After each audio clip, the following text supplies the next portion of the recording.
Full-blown transfer portal season is nearly here, so we're going to get out ahead of our skis a little bit and look at some names potentially for NC State.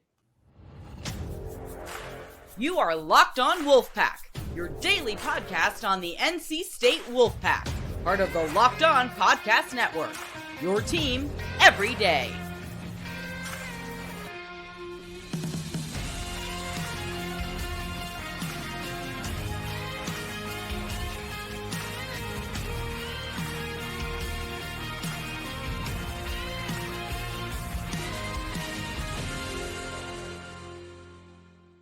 What's up, Wolfpack Nation? Welcome back to another episode of Locked On Wolfpack.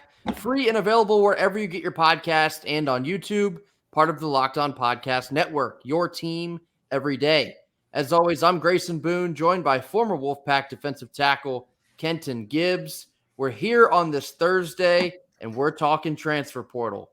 As we've all been watching on Twitter, you've been continually seeing a lot of names start to trickle out onto the timeline of people that are announcing that they will be entering the transfer portal. I do think all of this is sort of funny because technically the portal is not yet open. It's more of an intent to transfer, which is I was a little bit confused on how the kid from Texas A&M is already committed to UNC when he's not even technically in the portal yet.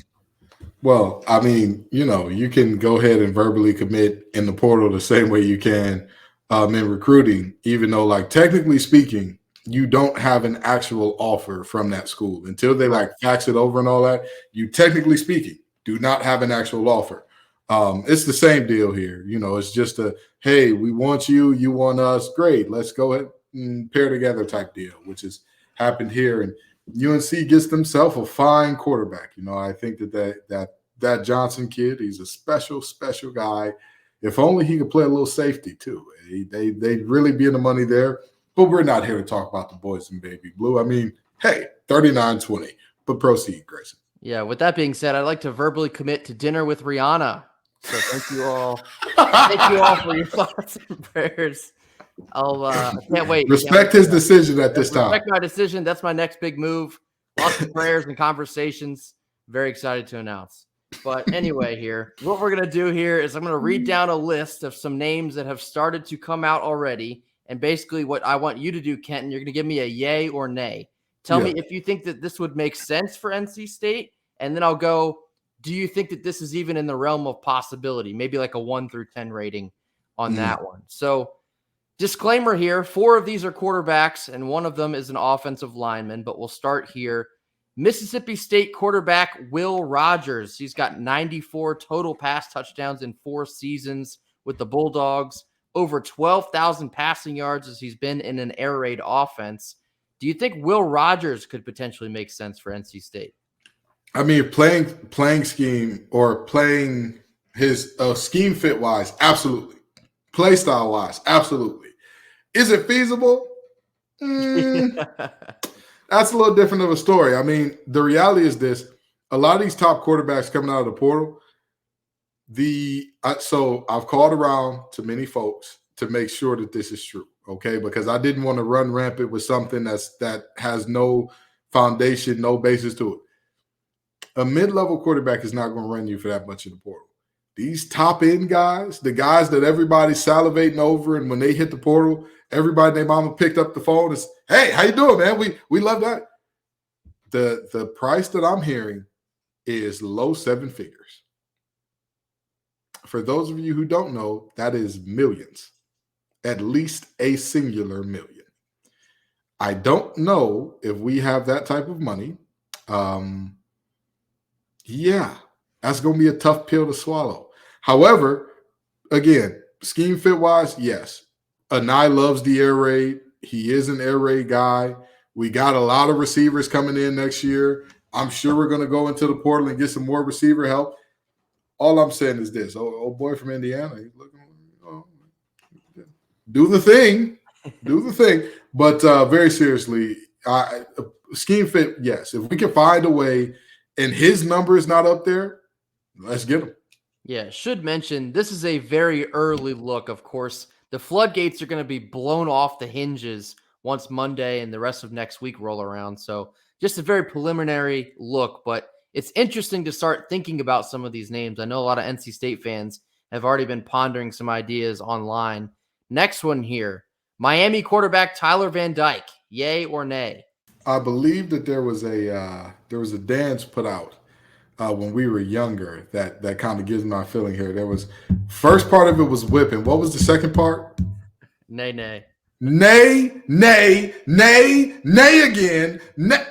Listen, I don't think no. As a matter of fact, I wish that I knew more languages so I could say no in more languages. Absolutely not. I'm saying that what he showed us last year in conference play, in the words of the man who wrote The Grinch, stink, stank, stunk. I do not want that near my program, especially at the price point it's likely going to get you. No. Absolutely not. And I mean, not only is that not an interesting option, but the possibility of that is also probably zero. This next one here is my current favorite option. Of course, that is subject to change over the next couple weeks. Kansas State quarterback Will Howard. He's 6'5", 240, looks to be an absolute ball player. He threw 24 pass touchdowns this year, also ran it just a little bit. He had 3 rushing touchdowns. What do you think of Kansas State quarterback Will Howard, yay or nay? No, this is my guy. This is one that I'm excited about. I think that he could do some great things in Raleigh. I guess I'd be excited for another 1-year rental. Yay. I'm lying. I really don't like the 1-year rental thing. I think that you need a couple years to truly get ingratiated into a different system and thrive.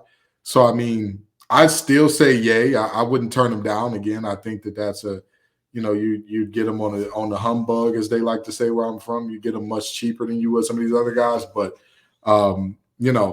you look around the country, look at guys who transferred and had multiple years to get into the system, and look what their second and third year look like. But, I'd still say yay. Yeah, Will Howard feels like a guy that would fit very nicely into Robert and I's system. Can do a little bit of everything. Got a lot of a dog mentality. He feels like he would fit the program culture here at NC State very well. So We'll see how feasible that one is, but he's definitely one to keep an eye on.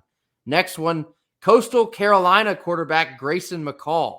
Yay or nay? I don't trust a guy's named Grayson. That's one thing that you got to know. Why would you? They're real shifty about the eyes, all those Grayson characters. But in all seriousness, my only problem is this. I see him as a borderline guy. Mm-hmm. I see him as like a really good backup to potential like starter that you win with, not because of in the ACC. And especially because the offense that he ran at Coastal is so unique and different, it's going to take some time. It's going to take some time to get him up to speed. With that being said, if he's willing to come in as QB2, I say yay. If not, I say nay. Yeah, that's essentially my exact thoughts. I think that he would make sense as a QB2, but I don't think he's looking to play QB2. I think he's going to be looking for a starting role. But in addition to that, he's one that I'm not so sure would fit into the program culture too. Because like you mentioned, I think it would take a little bit longer for him to get acclimated to Robert and I's system. So I'm not sure that this one makes a whole lot of sense. I know some folks are a little excited. He's from North Carolina. I don't think this one makes sense for NC State. I did not include Duke quarterback Riley Leonard in this list because I'm not sure it's probably feasible at all for NC State. I think he's going to go to Notre Dame. But what do you think about the possibility of Riley Leonard from just down the street? Obviously the possibility isn't something that I see as super feasible, but if he wanted to come on with it, Riley. Come on. We got a spot for you, brother. We grab a beer, get something done. You don't even got to move apartments. Think about that. It'll be a long commute. Not going to lie to you. You have a little bit of a hike from Durham on to Raleigh every day. But very seriously, I'd absolutely love for him to come. But again, I don't think that's in the realm of possibility. So, more power to him wherever he goes. But yeah, I don't really see that being with the Pack. And last one here, Clemson offensive tackle Mitchell Mays. I understand that this one would be a potential homecoming as he's from the Raleigh area. What do you think about NC State potentially having back-to-back years of landing a Clemson transfer? We need big bodies that can move people up out the way. We need that. That is not something I think we want. That is something we need. We have at least one tackle leaving. Belton is probably going to. He may come back as well. But, you can never have enough big fellas that can, do the moving of other folks, throwing folks out the club and protecting your quarterback. So I'm all for it. Yay, 1,000 times yay. Yeah, I think this one makes all the sense in the world. In addition to needing big bodies up front, you're going to need to have way more depth in your offensive line coming into 2024. But it's the whole homecoming movement has gotten very popular in the transfer portal, and not just football and basketball as well. Yeah. Several of our guys on the basketball team chose to come to play closer to home. And I think you're going to see a lot more of that in football as well. So certainly could have Mitchell Mays making his way back to Raleigh. I think he would make a big difference if he were to choose to do so. Up next, we'll be talking about some ACC awards that our Wolfpackers have won after a quick word from our sponsors. Our first sponsor of the day is eBay Motors. Passion, drive, and patience, that's what brings home the winning trophy. But it's also what keeps your ride or die alive. eBay Motors has everything you need to maintain your vehicle and level it up to peak performance. From superchargers to roof racks, exhaust kits, LED headlights, and more, whether you're into speed, power, or style, eBay Motors has got you covered. With over 122 million parts for your number one ride or die, you'll always find exactly what you're looking for. And with eBay's Guaranteed Fit, your part is guaranteed to fit your ride every time or your money back. That's because with eBay Motors, you're burning rubber and not cash. With all the parts you need at the prices you want, it's easy to turn your car into the MVP and bring home that win. Keep your ride or die alive at ebaymotors.com. Eligible items only. Exclusions apply. All right, time to talk some ACC awards. As we've kind of been alluding to recently, Payton Wilson's going to be taking home some hardware this offseason. And on Wednesday, he took home his first. Payton Wilson was named ACC Defensive Player of the Year, and it was not even close. In an absolute landslide of voting, Payton Wilson won the award, as he should. It should not have ever been even in question. Payton Wilson is far and away the best defensive player in the ACC this year. Absolutely. And I'll take it a step further and say he's been the best player in the ACC by a mile this year. I mean, the reality is nobody's been as consistent, as thorough, as impactful as he was week in and week out for their team. That's just the reality. That's just the reality that we're looking at. And Payton doing Payton things, Payton winning awards, it shouldn't be a surprise to us at this point. So I guess brings me to my next point, and you might have already just answered that. Were you surprised to see Jordan Travis take home ACC Player of the Year over Payton Wilson? Was I surprised? No. Was it right? Also no. The reality is this. If we're looking at Offensive Player of the Year, how do you win Offensive Player of the Year when there's a player at your position that outperforms you by every statistical metric? Yeah.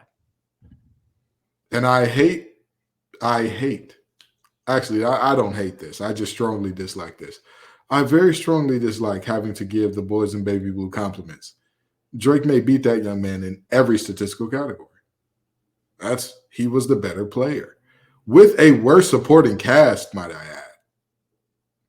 That's just a fact. And yet he wins Offensive Player of the Year. I'm not mad at that. I know it's, that's the nature of the beast. But the Player of the Year overall, how? Yeah. Again, I don't think you should have got Offensive Player of the Year if you outperformed by somebody at your position. But to get Player of the Year when there's one guy that head and shoulders, the rest of the field doesn't come close, doesn't scratch, doesn't, it's just not it at all. It's very confusing to me. It's very confusing. And I'm going to tell you this much. The ACC is only going to have one guy that's going to go on to win national awards. Anybody want to guess who that is? It's going to be Payton Wilson. Yeah, it is. It is. With all due respect, I hate the injury that happened to Jordan Travis. I wish him all the best. I wish him a speedy recovery. He is not going to New York, not going to get all the awards, all the things. And that's no disrespect to the young man. He just hadn't been up there with the cream of the crop in the country. He's performed well. Don't get me wrong. I'm not saying he had a terrible year by any means. I'm saying that the best, he was in the category of very good. He was very good this year. No ifs, ands, or buts about that. But there is a different ball game when you're talking about elites.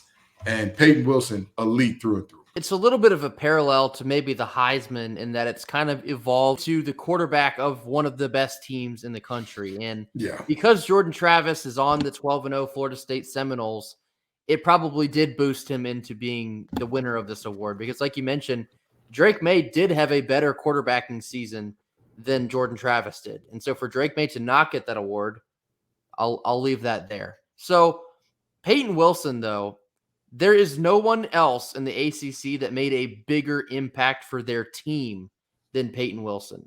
We've talked about it a million times, but you go back to that Duke loss, and in the postgame, he said, this team needs to get tougher. We feel like a little bit embarrassed right now.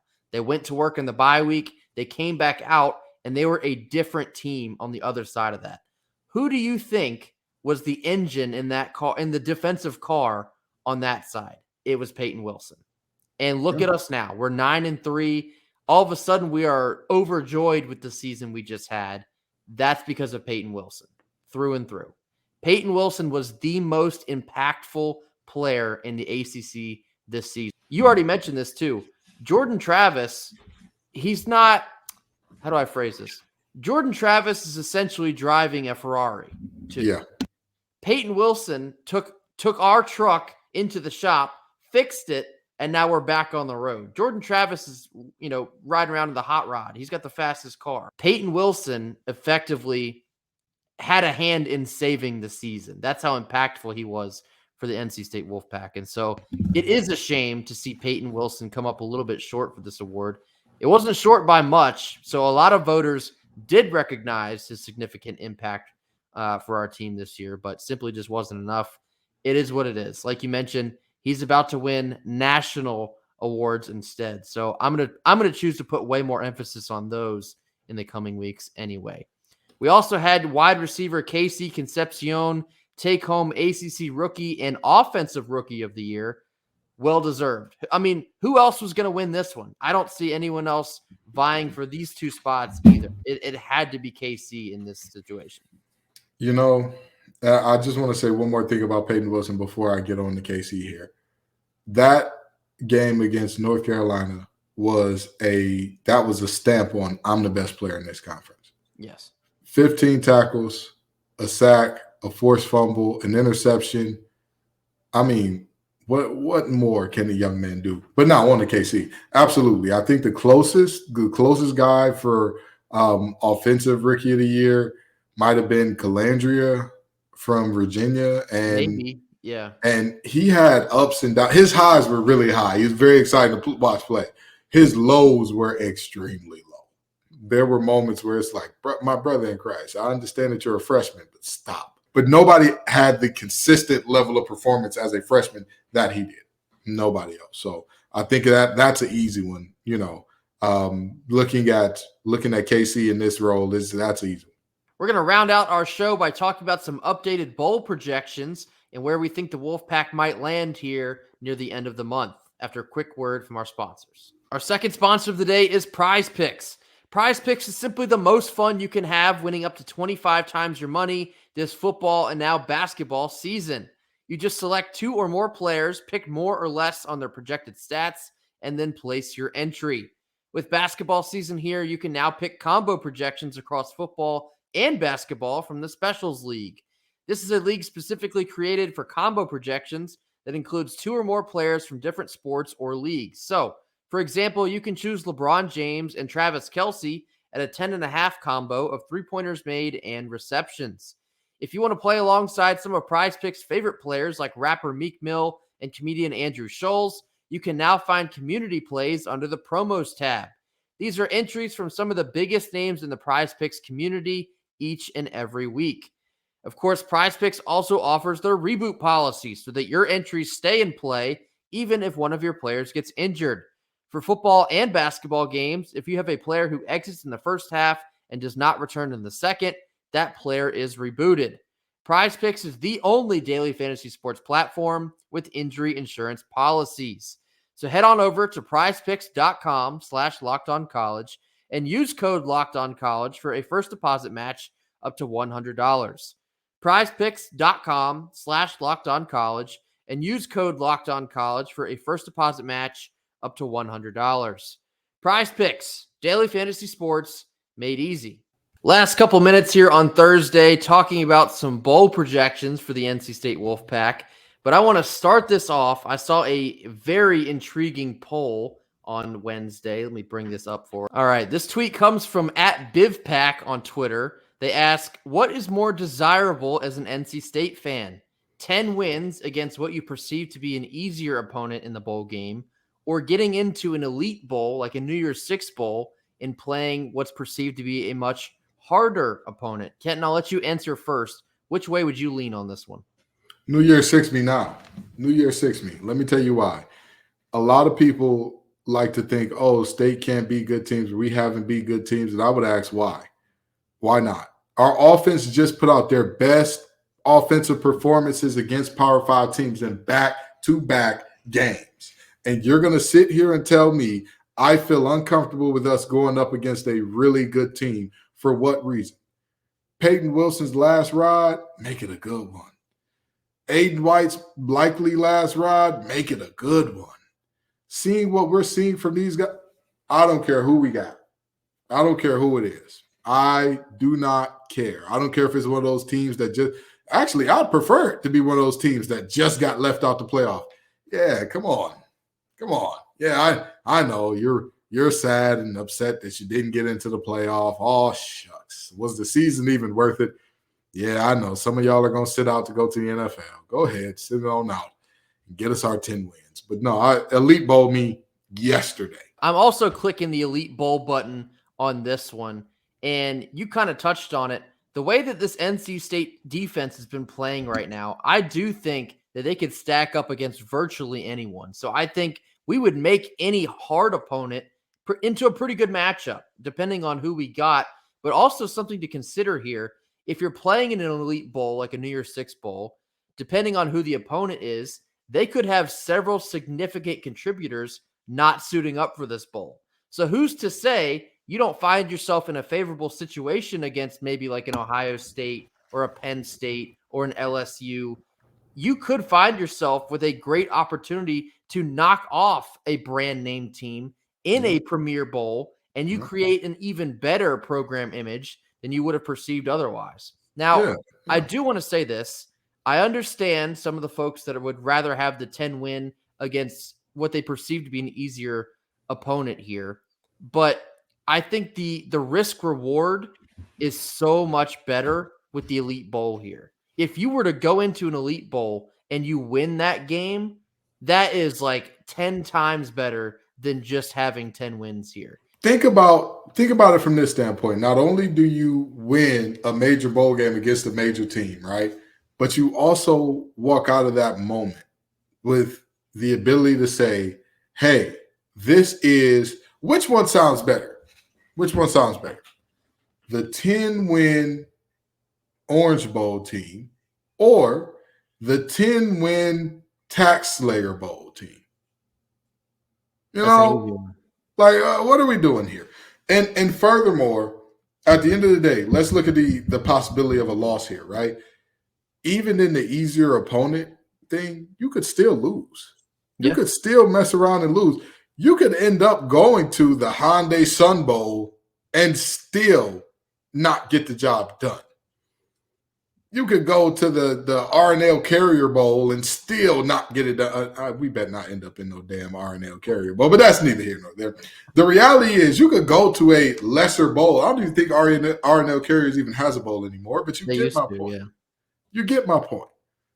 You should not hope for, hey, path of least resistance, get us to 10 wins. Like we said, like Grayson and I said about this team going into the bye week, there is no way under, there is no way around, there is no way over. You got to go through it. There's only one way to get what you want, and it's not going to be the path of least resistance. It's going to take strain. It's going to take effort. It's going to take you doing something special. And I say the same thing for 10 wins in a bowl game here.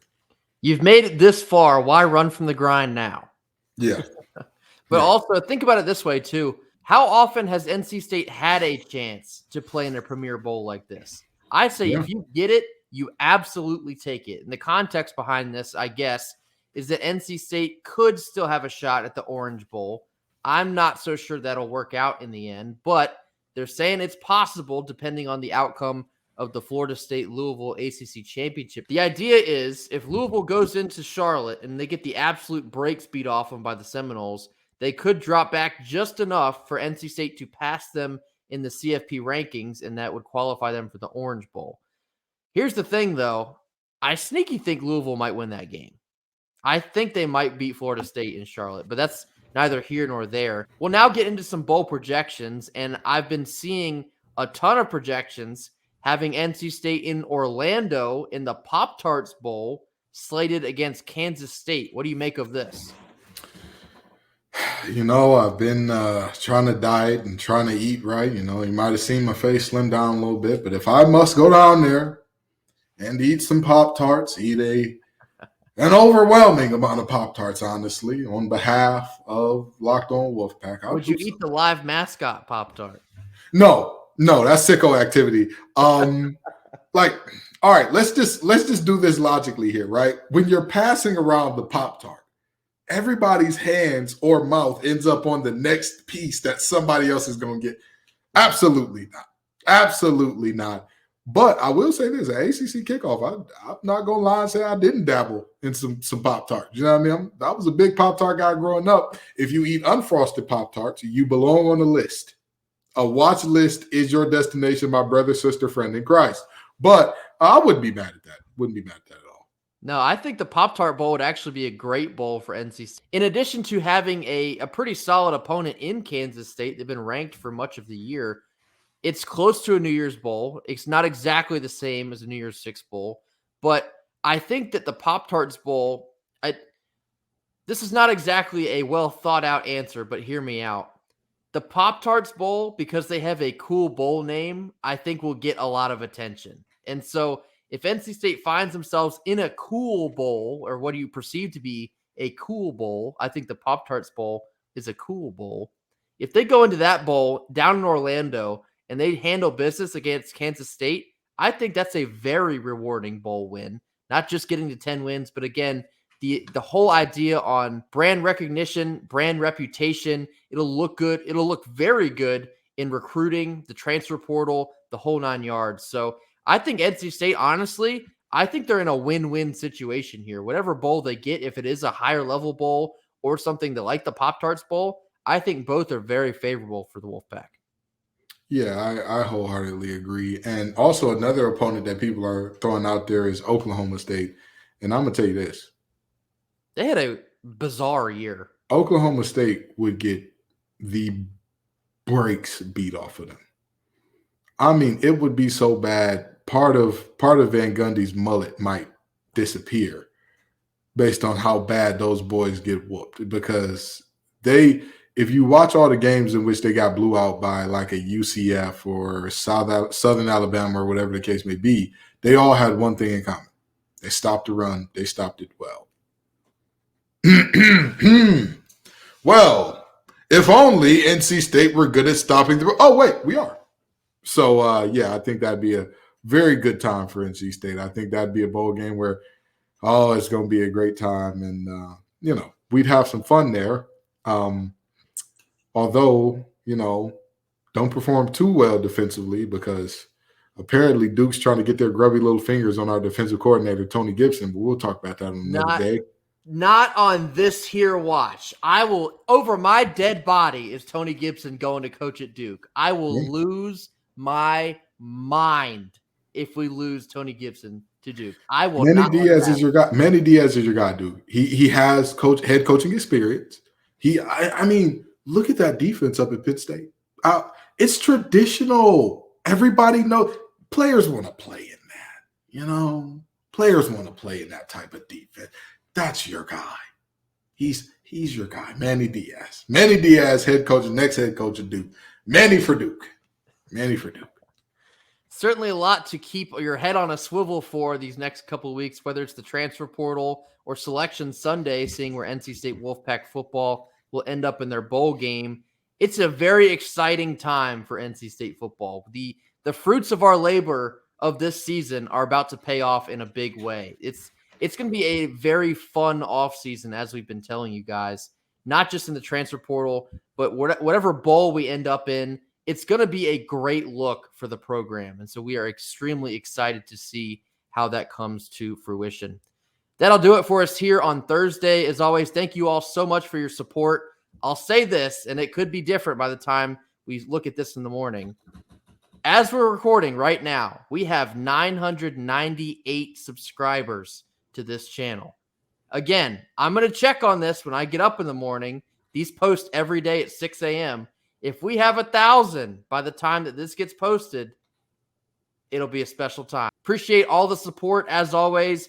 Make sure to hit that like button. Get your comments in the comment box. We have plenty to choose from on Fan Friday. And again, like I just mentioned, if you have not already, mash that subscribe button. Tell a friend to mash that subscribe button. We will see you all on Friday. Until then, go Pack. Go Pack.